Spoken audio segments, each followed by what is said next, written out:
Aussi que cet ouvrage pourrait être l'évangile de Barnabé, un texte dans lequel Jésus citerait l'avènement du prophète Mahomet. Quoi qu'il en soit, le manuscrit a été placé sous haute protection. Il serait estimé à plus de 17 millions d'euros. Cette Bible soutient que Jésus n'a pas été crucifié, le Vatican est sidéré. Cette Bible a été découverte et gardée secrète en 2000 et contient l'évangile de Barnabé, un disciple du Christ, qui soutient que Jésus n'a pas été crucifié, qu'il n'était pas le Fils de Dieu, mais bien un prophète.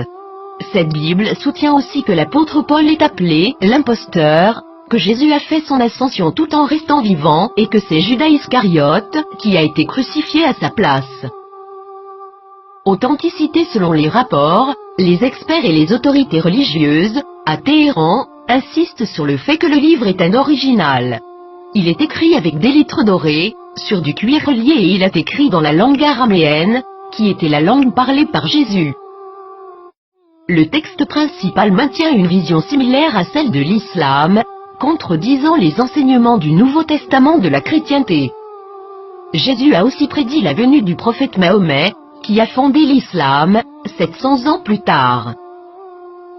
Plusieurs croient que, durant le concile de Nicée, l'Église catholique a choisi la forme qu'aurait la Bible, omettant l'évangile de Barnabé, parmi d'autres, et favorisant les 4 évangiles que nous connaissons aujourd'hui.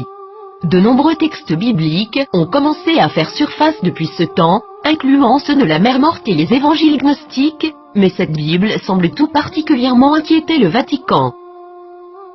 Qu'est-ce que cela signifie pour les religions chrétiennes et ses adeptes? Quelque chose d'inconfortable.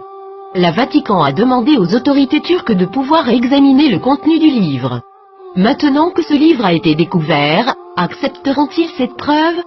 La nieront-ils?